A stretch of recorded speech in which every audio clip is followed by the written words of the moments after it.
Bonjour à tous, j'espère que vous allez bien. Aujourd'hui j'ai envie de faire une vidéo que je n'ai jamais faite. C'est une vidéo où en fait je reprends vos anecdotes concernant les bonnes manières. C'est-à-dire vos petites histoires où vous avez manqué de bonnes manières et que vous êtes ridiculisé, ou encore quelqu'un qui en a manqué et c'était très gênant. Voilà, des histoires un petit peu rigolotes par rapport à ça. Et je passe mon temps à donner tout un tas de conseils, à vous montrer un petit peu ma progression. Mais je trouve ça aussi très important de reprendre vos histoires. Ça permet de voir à quel point en fait les bonnes manières, c'est quelque chose à prendre avec beaucoup de bienveillance. Oh non, ton harnais bébé, lâche. T'es un diablotin. Allez, c'est bon, tu lâches. Va jouer avec ton joujou. Pardon, c'est l'arrivée du petit chiot. Je m'en occupe beaucoup pour faire en sorte qu'il soit bien dressé. Olga, si tu joues avec mon trépied, ça va être très compliqué de filmer. Non. Chut. Et on prend dans les bras, on se calme.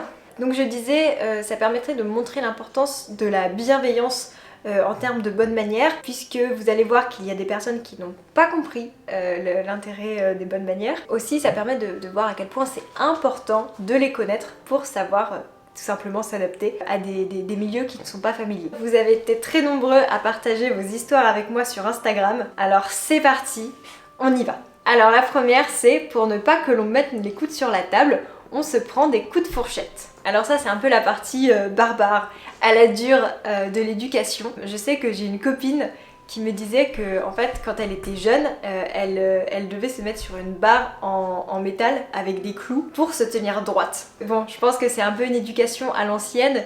Aujourd'hui je pense qu'on n'a pas besoin de violence pour faire que les choses deviennent une habitude et qu'elles soient comprises. Je suis pas trop pour, mais c'est vrai que vous avez été nombreux à partager avec moi tout cet esprit de violence quoi. Au moins apparemment ça rentre. La deuxième, c'est mon ex mettait ses affaires dans le panier à linge de mes parents pour juste une nuit. Alors ça, vous voyez, quand on parle d'éducation, on a beau être gentil, on a beau être intelligent, ce qu'on veut, mais en fait quand on manque d'éducation et qu'on fait ce genre de choses, on se ridiculise. Et bien sûr que non, on peut pas mettre son linge sale dans le panier de linge sale de quelqu'un d'autre, encore moins ses beaux-parents.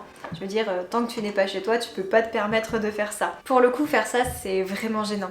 En fait, dans l'état d'esprit d'élégance, on évite de donner du travail à quelqu'un d'autre. On essaye de se responsabiliser le plus possible et de gérer nos propres tâches sans être une difficulté en fait pour les autres. Le tout, c'est d'être très facile à vivre. Et quand on a une bonne éducation, du moins quand on a une éducation aux bonnes manières, en général on est plutôt facile à vivre et on est un fléau pour personne. Moi j'imagine bien la tête des beaux-parents quand ils ont vu le caleçon et les chaussettes du gendre, enfin même pas le gendre, le petit copain de leur fils parce que c'était en début de relation. Puis la fille qui doit être encore plus gênée. Ouais, c'est pas facile hein. Alors là, j'ai mon ex-belle-famille bourgeoise m'a appris à ne pas lever le petit doigt en tenant un verre.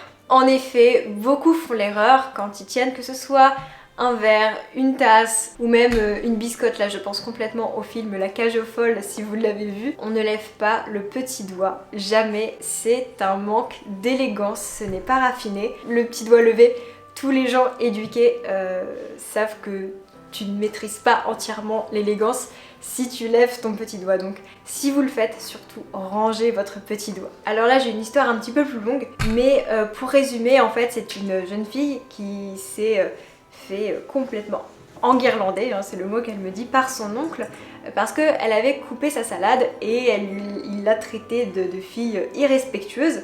Alors qu'elle n'avait jamais entendu parler de cette règle et elle se sentit complètement confuse et intimidée. Et ce qui est normal, t'as le droit de ne pas connaître une règle, ce n'est pas grave. En revanche, quand quelqu'un te crie dessus, quelqu'un déjà te fait un reproche parce que tu ne respectes pas une règle, en fait cette personne manque encore plus d'élégance que toi.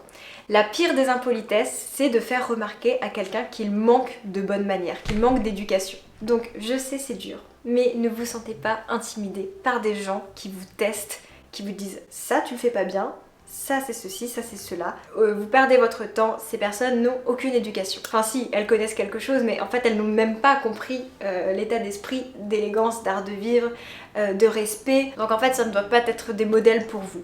Je ne sais pas si vous avez vu la série Downton Abbey, j'ai adoré d'ailleurs cette série, et si vous ne l'avez pas encore vue, je crois qu'elle est disponible en ce moment sur Netflix. Dans le film, hein, le dernier film, sans vouloir vous spoiler, il y a une actrice américaine qui vient chez eux dans leur château en Angleterre et cette fille-là est très impolie. Elle leur parle mal, elle coupe la parole à table, elle parle d'argent à table, elle fait tout ce qu'il ne faut pas faire. Et en fait Cora, la maman, elle est tellement élégante qu'elle garde le sourire et elle se rend compte que cette fille-là n'est pas correcte, mais à aucun moment elle lui fait remarquer.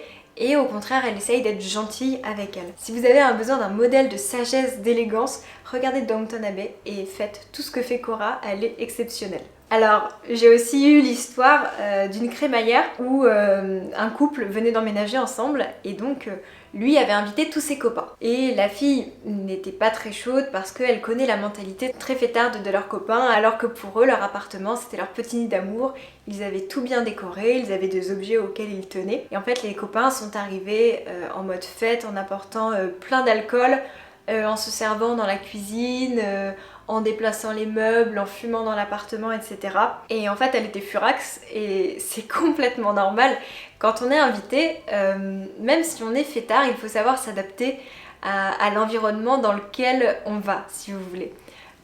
Si vous voyez que les gens sont eux-mêmes fêtards et qu'ils ont tout organisé pour que ce soit une grosse fête, allez-y, vous pouvez y aller. En revanche, si vous voyez que les maîtres de maison veulent une soirée un petit peu plus tranquille pour le plaisir de discuter, hein, on n'est pas obligé de se mettre des murges pour profiter de ses amis, loin de là. C'est la moindre des choses de respecter ça et si on doit se servir dans la cuisine, on demande. Alors, sauf si évidemment on vient en aide. Moi je sais que quand je cuisine, que j'ai des amis à la maison, j'ai notamment une amie qui vient toujours m'aider à la cuisine et elle me demande pas mon avis parce qu'elle sait que je vais dire non, évidemment, mais elle le fait pour m'aider, je veux dire, elle saccage pas du tout ma cuisine, elle est là pour m'aider. Alors que là, c'est dans un esprit un peu saccagé, ils ont failli casser le four, bon. Je pense que vous voyez très bien ce que je veux dire. En tout cas, c'est très important de respecter chez les autres parce que c'est quand déjà des gens vous invitent chez eux, ça veut dire que vous êtes important pour eux. Donc, essayez de respecter ça. Alors, j'ai aussi eu le message d'une femme qui a eu un date avec un homme. Et alors ça, c'était très touchant et je me suis beaucoup reconnue dans ce message. Elle m'a fait beaucoup rire. Et en fait, elle me disait que après qu'ils se soient rencontrés, il lui a proposé d'aller chez elle. Donc... Elle pensait que voilà, c'était pour conclure. Et en fait, il s'avère que cet homme était un réel gentleman et je vais tout de suite vous expliquer. La première chose, c'est qu'il lui a retiré son manteau. Et en fait, elle est restée stoïque en se disant mais qu'est-ce qu'il va faire de mon manteau? Elle comprenait pas. Et en fait, un homme bien éduqué retire le manteau d'une femme. Et il m'est arrivé la même chose en fait il y a quelques années. Alors en plus c'était un collègue, moi j'avais pris ça pour de la drague et on était à une soirée d'entreprise et il retire mon manteau au vestiaire et moi je pensais qu'il me draguait, j'étais gênée parce que c'était juste un collègue, on était tous les deux en couple, on le savait très bien et j'ai compris 2 ans après en m'intéressant aux bonnes manières que en fait c'était de l'éducation et qu'il me draguait pas du tout en fait. Donc elle m'a fait rire avec cette histoire de manteau parce qu'il m'est arrivé la même chose. Et la deuxième fois, c'est qu'il l'a invité chez lui. Et elle pensait que voilà, c'était pour conclure. Et en fait, c'était une incompréhension. Quand il a compris qu'elle pensait ça, il lui a dit pas du tout en fait, je t'ai proposé de venir chez moi parce que t'avais l'air d'avoir froid dehors. Et en fait c'était juste pour qu'elle ait chaud, il attendait rien d'elle. J'ai trouvé que c'était une histoire adorable, c'est tellement mignon et ça montre à quel point aujourd'hui on perd de plus en plus de bonnes manières d'éducation, toutes ces règles. On n'a plus l'habitude de ces comportements qui sont en fait des comportements bienveillants et on ne va pas comprendre quoi. Alors encore une autre histoire, j'ai eu tellement d'histoires et encore sincèrement j'en ai pas pu tout lire, je ne vais pas pouvoir tout vous raconter dans cette vidéo mais si ce genre de vidéo vous plaît, je vais faire une autre partie, ne vous en faites pas. Une personne me dit que elle était chaque année, son entreprise l'invite dans un très bon restaurant. Donc là ils sont allés dans un restaurant gastronomique très chic avec ses collègues et en fait il y avait plein de couverts à table. Et donc son collègue arrive et puis il dit pourquoi il y a autant de couverts au niveau du verre. Elle lui dit ça c'est pour ton fromage, ça c'est pour ton dessert. Et il lui dit mais moi je veux pas un dessert au fromage. Voilà, bon, déjà... mais encore ça peut être mignon parce que les gens peuvent ne pas avoir l'habitude d'aller dans des restaurants chics et encore moins en fait de connaître le sens traditionnel des repas et des différents couverts, hein, la différente utilité des couverts. Mais après, ils ont carrément demandé au serveur d'apporter une bouteille de coca à table, ils ont versé la bouteille de coca dans le verre à vin et tout le monde a fait ça et elle était... terriblement mal à l'aise parce que justement elle connaissait les codes. Le pire dans tout ça c'est que souvent les gens sont assez fiers de montrer qu'ils ne respectent pas les codes. Tu vois c'est un peu ce comportement je m'en foutiste et en fait je trouve que c'est terriblement ridicule de fonctionner comme ça parce que pour moi quand t'es quelqu'un d'intelligent en fait tu t'adaptes. Tu t'adaptes à ton entourage, tu t'adaptes au contexte dans lequel tu es. Et si tu commences à ne pas respecter les choses pour ton petit ego, tu vois, pour dire ouais mais moi je suis pas comme vous, et ben je trouve que là ça frise le ridicule. Donc et elle était terriblement gênée et les serveurs étaient aussi très gênés apparemment. Donc ma pauvre, elle était très contente de manger dans ce restaurant là, mais il faut être bien accompagné. Alors il y a aussi une autre histoire qui me touche beaucoup. En fait c'est une fille qui a deux parents qui viennent d'un milieu social différent. Et il arrive parfois que ces deux familles respectives se rencontrent. Je veux dire les cousins, les cousines, les oncles, les tantes. Et il y a un côté où c'est plutôt des gens de classe populaire qui ne s'habillent pas correctement, qui peuvent venir avec des jeans, vous savez les jeans qu'on trouve sur le marché là un peu troués ou très tie and dye, ou les baskets, enfin des vêtements pas très classe quoi. Et puis aussi ils emploient des expressions pas classe comme se chier dessus en plein repas devant sa grand-mère qui porte un magnifique chapeau. Puis l'autre, la personne en face qui emploie des expressions grossières, porte un bob avec des dessins aux connotations sexuelles. Et en fait ce qu'elle me dit, et je trouve ça très touchant, c'est qu'on pourrait croire que finalement c'est cette classe populaire qui manque de savoir-vivre.